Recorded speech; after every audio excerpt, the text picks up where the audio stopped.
आज से 5000 वर्ष पूर्व जब पांडव वनवास में थे, तब एक दिन भिक्षाटन करने के लिए सभी पांडव पास के ग्राम की ओर जाते हैं। उसी समय द्रौपदी भोजन बनाने के लिए जल लेने नदी के किनारे जाती हैं।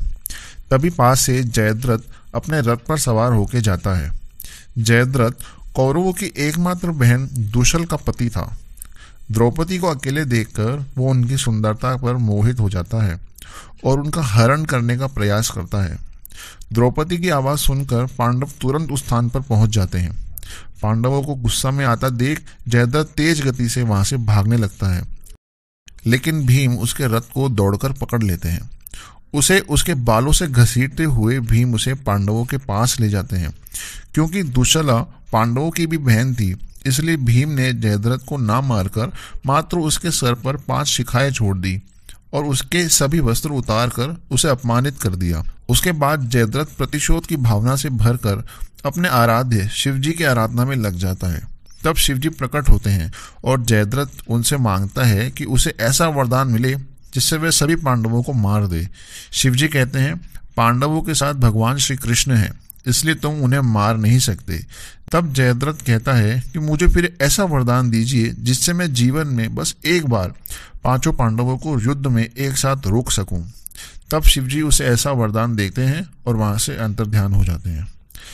जब महाभारत के युद्ध में 13वां दिन था, तब कौरवों ने चक्रव्यूह की रचना की, जिसका भेदन करना किसी आम योद्धा की बस की बात नहीं थी। अभिमन्यु पूरे चक्रव्यूह को भेद कर अंदर प्रवेश कर जाते हैं। तभी पांडवों को सूचना मिलती है कि अभिमन्यु अकेले ही चक्रव्यूह में प्रवेश कर चुके हैं। इस पर 5 पांडव चक्रव्यूह में प्रवेश करने के लिए पहुंच जाते हैं, लेकिन जयद्रथ भगवान शिव के वरदान से उन्हें चक्रव्यूह के बाहर ही रोक देता है। वहां चक्रव्यूह के भीतर भीष्म पितामह, द्रोणाचार्य, कर्ण और दुर्योधन मिलकर अभिमन्यु पर आक्रमण कर देते हैं और अंततः अभिमन्यु की मृत्यु हो जाती है। इस पर अर्जुन और द्रौपदी शोक संतप्त हो जाते हैं। तब अर्जुन प्रण लेते हैं कि क्योंकि जयद्रथ ने उसे अभिमन्यु की रक्षा नहीं करने दी, इसलिए कल सूर्यास्त से पहले अर्जुन जयद्रथ का वध कर देंगे, अन्यथा अग्नि में प्रवेश कर जाएंगे।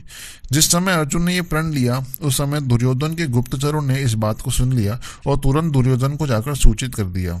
यह सुनकर जयद्रथ अत्यंत भयभीत हो गया, लेकिन दुर्योधन ने समझाया कि उन्हें कल केवल अर्जुन को उलझाए रखना है, जिससे वो जयद्रथ का वध ना कर सके, और सूर्यास्त होते ही वह स्वयं अग्नि में प्रवेश कर जाएगा। अगले दिन युद्ध का शंखनाद होने लगे। युद्ध के व्यूह रचना इस प्रकार की गई जिससे अर्जुन जयद्रथ तक ना ही पहुंच सके। अनेक योद्धा अर्जुन से युद्ध करने लगे, जिससे जयद्रथ और अर्जुन का युद्ध हो ही ना। भगवान कृष्ण कौरवों की व्यूह रचना समझ गए और तब भगवान कृष्ण सूर्य की ओर दृष्टि करते हैं, जिससे उसी समय सूर्य अस्त हो जाता है। सूर्यास्त होते ही जयद्रथ और दुर्योधन अर्जुन के सामने आकर नाचने लगते हैं।